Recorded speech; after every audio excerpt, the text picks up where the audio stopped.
అందరికీ నమస్కారం. ఓం divine nine channel కి స్వాగతం. ప్రతి ఒక్కళ్ళు కూడా నిత్యం పూజ చేస్తూ ఉన్నప్పుడు కొన్ని స్తోత్రాలను, మంత్రాలను, శ్లోకాలను చదువుతూ ఉంటారు. కానీ ఆ స్తోత్రాలు చదవటం వల్ల ఎటువంటి ఫలితాలు ఉంటాయనేది చాలా కొంతమందికి మాత్రమే తెలుసు. వాటి గురించి నేను ఒక్కొక్కటిగా ఇప్పుడు వివరిస్తాను. ఆదిత్య హృదయం. ప్రతిరోజు కనుక ఉదయం పూట ఆదిత్య హృదయాన్ని కనుక పఠించినట్లయితే ఆయురారోగ్యాలు, మానసిక శాంతి, అలాగే విజయం చేకూరుతుందట. రుణ విమోచన అంగారక స్తోత్రం. ఈ స్తోత్రాన్ని 41 రోజులు జపించిన, దాంతో పాటుగా నవగ్రహ ప్రదక్షిణలు చేస్తే అప్పుల బాధ తగ్గుతుందట.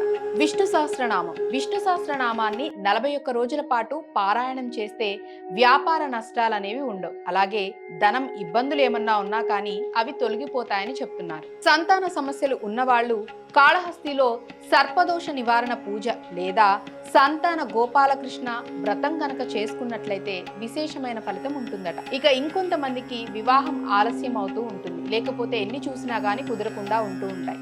అలాంటి వారు రుక్మిణి కళ్యాణం పారాయణం లేదా 41 రోజులు ప్రదక్షిణ చేస్తే వివాహం త్వరగా కుదురుతుందని చెప్తున్నారు.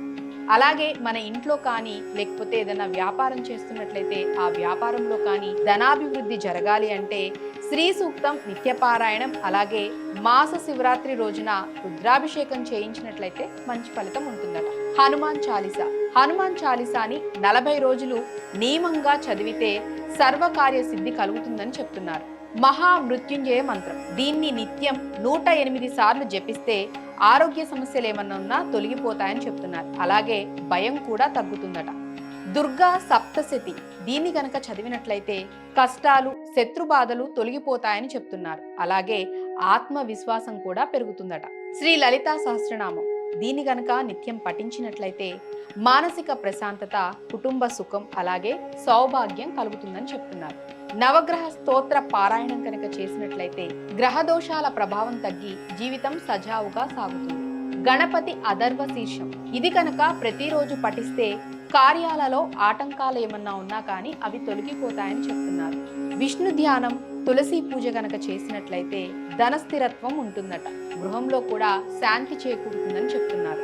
ఇక శనీశ్వర శాంతి కోసం శనివారం రోజున హనుమాన్ ఆలయంలో దీపం వెలిగించి హనుమాన్ చాలీసా చదివితే మంచిదని చెప్తున్నారు.